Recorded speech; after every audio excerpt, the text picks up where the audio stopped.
Hello everyone, and welcome to Wisdom and Wealth. Are you over 40? Do you want to live a long and fulfilling life? Then this channel is for you. We're here to share insights, backed by research, that can help you optimize your health and well-being as you navigate the second half of life. Most people assume their lifespan is primarily determined by genetics, but emerging science is proving otherwise. For those of us past 70, the most significant predictor of longevity has less to do with your DNA and far more to do with the choices you make and the habits you cultivate daily. Today, we're going to explore 7 powerful indicators that silently reveal how much time you truly have left. These aren't just random hunches or guesses. These indicators are supported by rigorous research and often manifest long before any noticeable illness takes hold. And stick around until the very end, because the final indicator is often the most overlooked, yet it plays a crucial role in determining whether you merely exist or continue to thrive. Now, if you find this information valuable, please give us a like and consider subscribing to our channel so you don't miss any of our future insights. Let's dive into the first indicator, your walking speed. It might seem insignificant, a subtle change, a slightly slower pace when crossing the street, a momentary hesitation before stepping off the curb, a brief pause when someone passes you on the sidewalk. These tiny adjustments may seem trivial, but don't be fooled. Your walking speed tells a powerful story, and it's one of the most surprisingly accurate predictors of how long you'll live. It's not merely about walking being a form of exercise, it's about how your walking speed reflects the overall performance of your entire body. Studies published in the esteemed Journal of the American Medical Association, and reinforced by decades of research in geriatrics, have consistently shown that older adults who walk at or above a speed of 0.8 meters per second, approximately 2.7 feet per second, tend to live significantly longer than those who move at a slower pace. While this number might seem insignificant on paper, it reveals crucial information about the strength of your heart, the power of your legs, and the speed at which your brain can coordinate movement and prevent falls. It's about the integration of all these systems working harmoniously. Your walking pace serves as the scoreboard for your entire nervous system. When your walking pace slows down, it's rarely a sudden, overnight occurrence. It's not like your muscles abruptly give out. It happens gradually, almost imperceptibly. Your posture might become slightly softer. Your foot strike might become lighter. Your stride might shorten. You might find yourself watching the ground more than your surroundings. Your reaction time might slip just a little. These changes may seem small individually, but collectively, they point to something significant. Your systems are downshifting, and your body doesn't do that without a reason. Slower walking speeds often indicate declining cardiovascular strength. Perhaps the heart is no longer pumping as forcefully as it once did, or the lungs aren't taking in enough oxygen with each breath. It could also be related to stiffer hips and knees, weaker muscles, or less automatic coordination. In some cases, it could even signal that your brain's processing speed, particularly its ability to react to the environment, is starting to lag. So, if you've noticed a noticeable decline in your walking speed over the past year, it's crucial to pay attention. That's your body communicating with you. It's your nervous system gently tapping you on the shoulder, saying, "We might need some help here." But don't despair. The good news is that this isn't a one-way decline. Walking speed is one of the most trainable metrics you have control over. You can reclaim your pace, improve it, and add power to your stride, length to your gait, and rhythm to your steps. All it takes is intentional practice. And while you are at it, don't forget to like and subscribe to our channel. You don't need a fancy gym or an expensive treadmill. All you need is a place to walk and the decision to move. Start with what you have. Begin by walking for 10 minutes each day, then gradually increase it to 15, then 20. And not just strolling, aim for brisk walking, a pace where you feel your body engaging, where you breathe deeper, where your arms swing, and where you consciously focus on your stride. That's when the magic begins. That's when your circulation improves, your heart rate adapts, your lungs expand, your coordination sharpens, and your brain begins to believe that this body is still ready, still responsive, still alive. Walking speed also has a profound impact on your confidence. People who walk slowly often don't feel as safe or secure.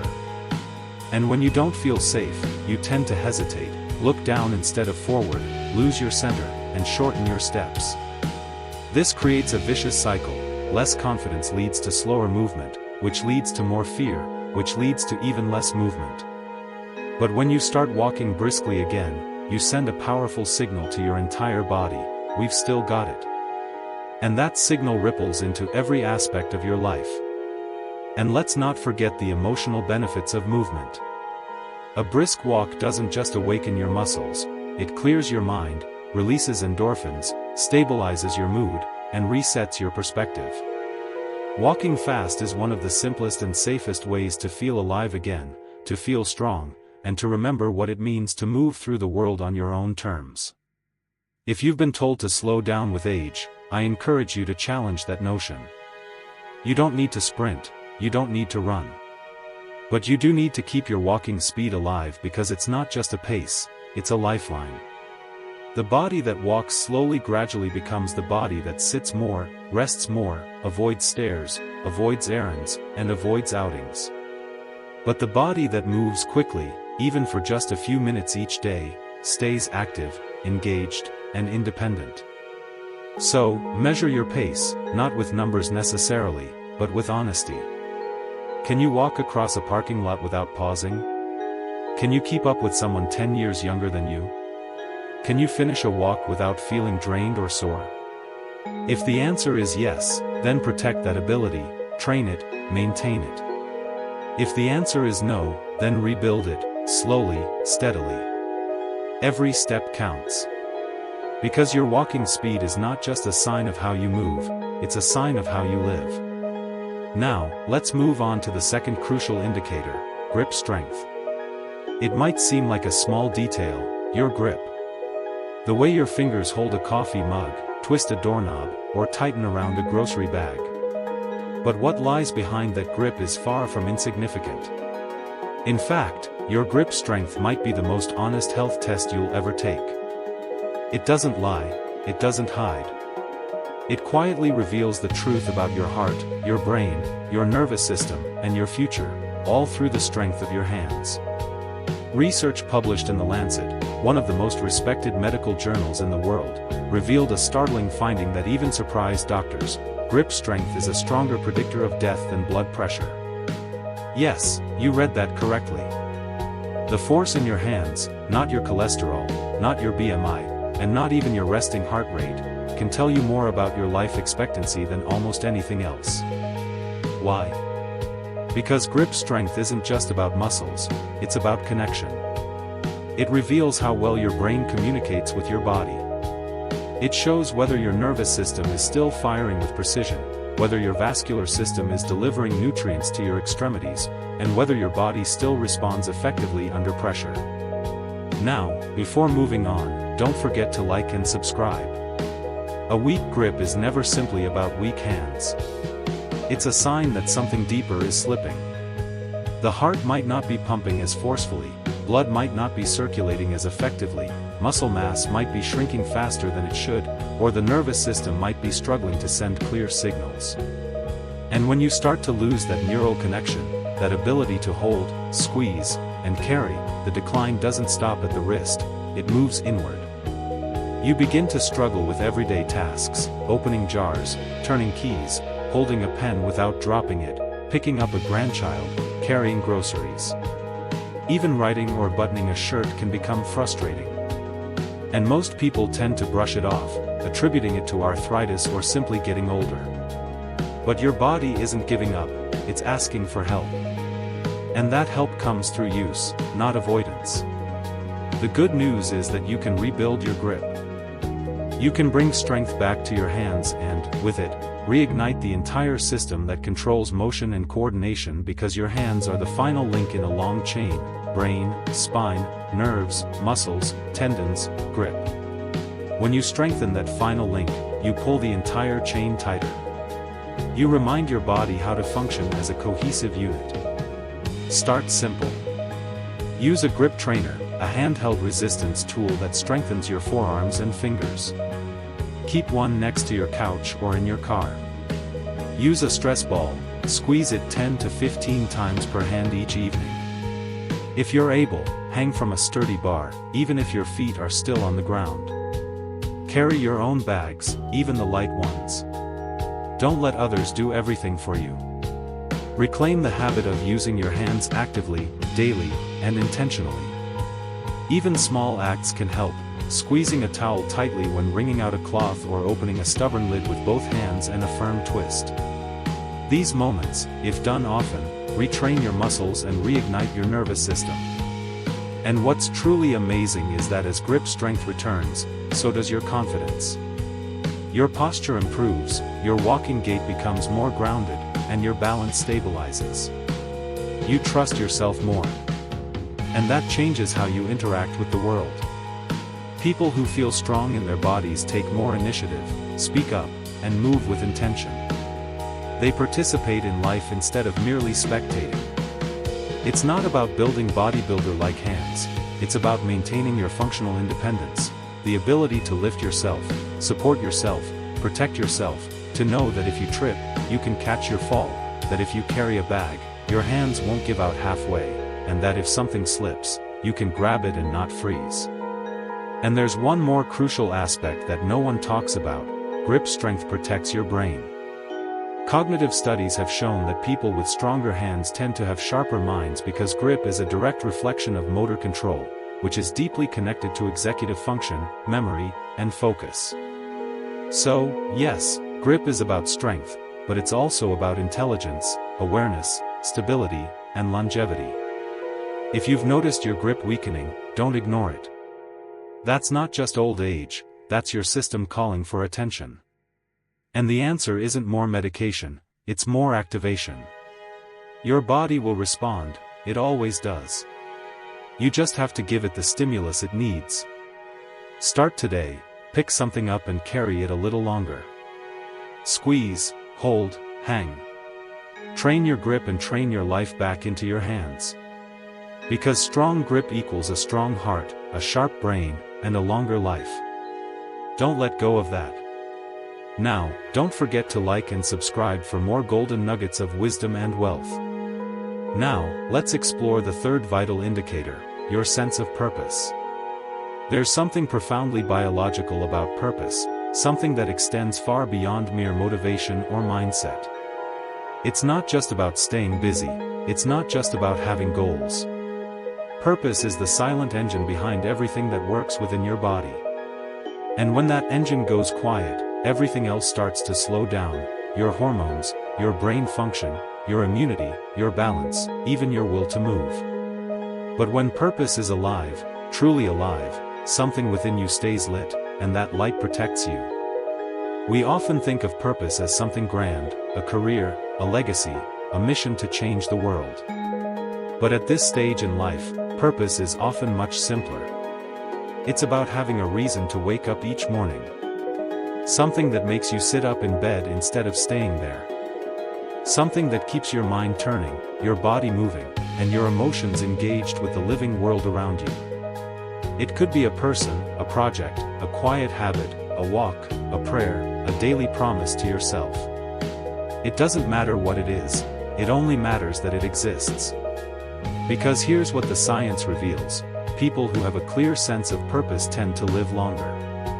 In fact, a major study from the University of Michigan found that individuals with strong purpose, regardless of their health status, age, or income, were significantly less likely to die during the study period. That's not just correlation, that's biology. Purpose regulates stress hormones, sharpens focus, improves sleep, and lowers markers of inflammation. It gives your brain a reason to stay sharp and your body a reason to stay active. But when purpose fades, the decline can be rapid and often invisible. It begins with restlessness, then boredom, then a quiet kind of withdrawal. You might start sleeping in later, canceling plans, and saying things like, "I don't really care," or "What's the point?" The days might begin to blend together. You might eat more out of habit than hunger. You might move less, even though you're not in pain. You might feel heavier, even if your body isn't. And over time, your nervous system might start to downshift. It might no longer prepare for action. It might no longer anticipate the future. It might simply exist, and eventually, it might stop. That's why retirement can be dangerous, not because rest is wrong, but because disconnection can be deadly. Too many people retire from work and think they can finally relax. But they also retire from challenge, from responsibility, from urgency. And within months or years, they might begin to deteriorate, not from overwork, but from underengagement. Because your body doesn't just need rest, it needs direction. You have to tell your body every day through action, we still have something to do, something worth caring about, something worth showing up for. That's what keeps your brain producing neurotransmitters, what keeps your immune system alert, what keeps your muscles firing, and what keeps your memory sharp.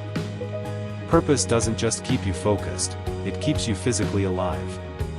So, ask yourself honestly, what still excites me? What still makes me curious? What would I do even if no one noticed? The answer doesn't need to be loud or impressive. It could be writing a note to a grandchild, growing a tomato, reading scripture, teaching one person what you know, feeding birds, mentoring someone younger, creating something, finishing something, caring for someone, or praying for someone. It doesn't have to be big, but it has to be real. Because without that emotional anchor, the days lose meaning. And when the days lose meaning, the body loses structure. And when structure is gone, the body forgets how to thrive, it starts to drift. And drifting is how people disappear, not from death, but from disconnection. But it doesn't have to be that way. You can reignite your purpose, right now, at any age. You can choose something to care about again. You can give your nervous system a new signal. You can tell your lungs, we've got work to do. You can tell your heart, keep pumping, someone still needs me. You can tell your hands, we're not done creating. You can remind your soul, we're not just waiting, we're still becoming. That shift doesn't require a life overhaul. It starts with a choice to participate again, to serve again, and to notice again. And when you do, you'll feel the energy come back, the focus, the strength, the appetite, the steadiness in your walk, the rhythm in your sleep, and the clarity in your thoughts because the body follows the mind's commitment. So, if you've lost your sense of purpose, don't shame yourself, but don't ignore it either. That emptiness isn't just a part of aging, it's a signal. And like every signal from your body, it's asking you to respond. Find your reason, small or large, public or private, personal or shared. Let it move you. Because the moment you remember why you're still here, you stop drifting, and you start living again. And remember to like and subscribe. There's a quiet rhythm inside your chest, steady, consistent, often unnoticed. But if you listen closely, it tells you everything about how your body is doing. It's not dramatic like a fever. It doesn't ache like a sore joint. It doesn't demand your attention unless something is wrong. But it holds the key to your energy, your clarity, your longevity. It's your resting heart rate, and it may be the single most powerful number your body gives you every day. A healthy resting heart rate for older adults typically sits between 60 and 70 beats per minute. That means when you're calm, sitting still, not under any kind of stress, your heart only needs to beat about once per second to keep everything in your body alive and supplied. That is efficiency. That is balance. That is the result of a well-regulated cardiovascular system. A system that knows how to do its job without panic, without strain, without unnecessary pressure. And that's what we want as we age. Not just strength, but calm efficiency. A heart that doesn't overwork just to keep us upright. A heart that has reserves when we need to climb stairs, carry groceries, or fight off an illness. Because when your resting heart rate is consistently low, but not too low, it means your body isn't living in a constant state of alarm. It's living in a state of readiness and recovery. Now, here's the truth most people don't realize. your resting heart rate isn't fixed, it's trainable. And for many seniors, it starts climbing slowly, often without noticeable symptoms. One day, you might feel slightly winded after a short walk. Another day, your sleep might not be quite as deep. You might become more irritable more easily. You might feel more fatigued but can't quite explain why. Then, one day at the doctor's office, they measure your resting heart rate, and it's sitting in the mid-80s or higher. This is your warning. A resting heart rate consistently over 80 beats per minute has been linked to significantly higher risks of cardiovascular disease, stroke, and all-cause mortality. That means your heart is under strain even at rest. It's like an engine revving in park. Nothing looks wrong from the outside, but under the hood, the system is burning out faster than it should. Over time, that strain wears on your arteries, taxes your brain, disrupts your hormones, and makes recovery harder after even minor illnesses or injuries. But here's the empowering part: this is reversible. You can lower your resting heart rate, often without medication, often within weeks. You can bring your body back to a state of calm resilience, not by trying harder, but by practicing the things your nervous system craves: oxygen, movement, hydration, and rhythm. Don't forget to like and subscribe. Start with your breath. One of the simplest and most powerful tools you have. Just 5 minutes of slow diaphragmatic breathing, in through the nose for 4 seconds, out through the mouth for 6, can begin to lower your heart rate in real time. Do this in the morning, before meals, and before bed. It tells your body, we're safe now. And when your body feels safe, it doesn't panic, and it doesn't race. Then, consider your movement. You don't need to run. But you do need to walk briskly daily with purpose. Just 20 to 30 minutes a day of purposeful walking lowers cortisol, improves circulation, trains your heart to beat more efficiently, and builds what's called cardiovascular reserve. That's your buffer, the space between effort and overwhelm. When you build that buffer, your heart doesn't have to spike under small amounts of stress, it stays calm under pressure. Support this with hydration. Dehydrated blood is thicker, harder to pump, and puts more strain on the heart. Aim for steady water intake throughout the day, not just when you're thirsty. Add a pinch of sea salt or electrolyte powder if needed. Your heart is a pump, and like all pumps, it performs best when the fluid it moves is light, smooth, and balanced. And don't forget magnesium. This mineral is essential for regulating heartbeat, relaxing blood vessels, and calming the nervous system. Most seniors are deficient without knowing it. A high-quality magnesium supplement, like magnesium glycinate or citrate, or foods like leafy greens, avocado, pumpkin seeds, and dark chocolate can make a noticeable difference in your heart rate within a matter of days. So, if your resting heart rate is high, don't ignore it, but don't fear it either. It's not a diagnosis, it's an invitation. A chance to return to rhythm. A chance to give your heart and, by extension, your entire body the permission to slow down and strengthen. And if your resting heart rate is already low and healthy, protect it. Don't wait for illness to start building your healthy habits. Keep breathing, keep walking, keep hydrating, and keep calming your system every day, even when you feel fine. Because a calm heart is a capable heart, a calm heart is a longer living heart, and a calm heart gives you a gift that no pill ever could: peace inside your own body. How quickly you recover from a setback. Now for the next tip, remember to like and subscribe. Resilience doesn't come with a timer, it's not measured in minutes or hours. It's measured in how you respond, not just to the good days, but to the bad ones. It's how quickly you bounce back after a fall, an illness, a disappointment, or a loss. And, as it turns out, your recovery speed might be one of the most accurate predictors of how long you'll live. Most people think longevity is about avoiding setbacks, but that's not how life works, especially in your later years. Setbacks are inevitable. A cold that lingers longer than expected, a stumble on the stairs, the loss of someone you love, or a change in routine that throws you off emotionally. These moments aren't unusual, they're part of the landscape of aging. What matters isn't whether they happen, but how quickly you recover from them. Because recovery speed tells us something deeper. It tells us that your body still adapts, that your nervous system can regulate after stress, that your immune system doesn't stay inflamed, that your mind doesn't get stuck in a loop of grief or frustration, and that you still have the inner flexibility to bend without breaking. And that, more than any lab result or fitness tracker, is a sign that you're still very much alive. Let's start with the physical side. Say you catch a cold. Do you recover in a few days, or does it drag on for weeks? Say you strain your back. Does it settle quickly with some rest and movement, or does it keep flaring up every time you try to return to normal life?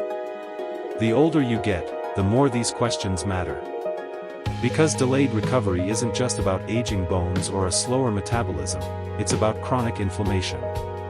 It's about a system that's no longer turning off the fight or flight response when it should. And that's a red flag. Quick recovery means your immune system knows what to do: respond, repair, and release. It means your hormones are still cycling properly. It means your cells still listen to the body's commands. And it means your mindset supports healing instead of resisting it. Now, let's talk about the emotional side. Resilience here looks different, but it's just as vital. How long do you stay upset after a bad interaction? How many days does grief keep you from eating well, sleeping, or calling a friend? How deeply does disappointment sink into your bones before you shake it off and move on? People who bounce back faster emotionally aren't cold or heartless, they're regulated. Their nervous systems don't overcook every hardship. They don't marinate in self-pity.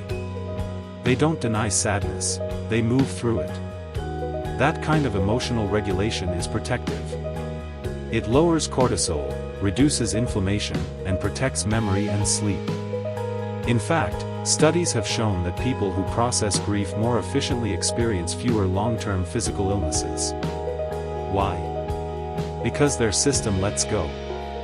But this kind of recovery isn't just luck or genetics, it's a practice, a skill you can strengthen. Start with routine. The body loves rhythm. Wake up at the same time, eat meals at regular intervals, and move your body every day, even just lightly. This gives your nervous system anchors so that when disruption comes, it doesn't unravel completely, it returns to center more easily. Then, build connection. Don't isolate when something goes wrong, don't shut down and disappear. Recovery is always faster in community. A simple phone call, a coffee with a neighbor, or a laugh with your grandchild are not just social events, they are biological upgrades. They bring your system back online. And perhaps most importantly, trust your capacity to heal. Even when things take time, even when the setback is large, the body listens to belief. If you believe you're fragile, it becomes fragile. If you believe you're still adaptable, still trainable, and still capable of recovery, your body responds accordingly. That belief alone can change your chemistry. Resilience doesn't mean you never fall, it means you don't stay down. It means your bones still rebuild after strain, your lungs still strengthen after illness, your mind still clears after confusion, your hope still returns after disappointment, and your energy still rises after loss. If you've noticed you're slower to recover lately, don't panic, but don't accept it as your new normal either. Ask why. Is your sleep broken? Are you moving less? Are you holding on to stress with no outlet? Are you connected to others, or are you retreating into silence? Your answers matter because they guide your recovery plan. You can become more resilient at any age. Your body is designed to adapt until your final breath.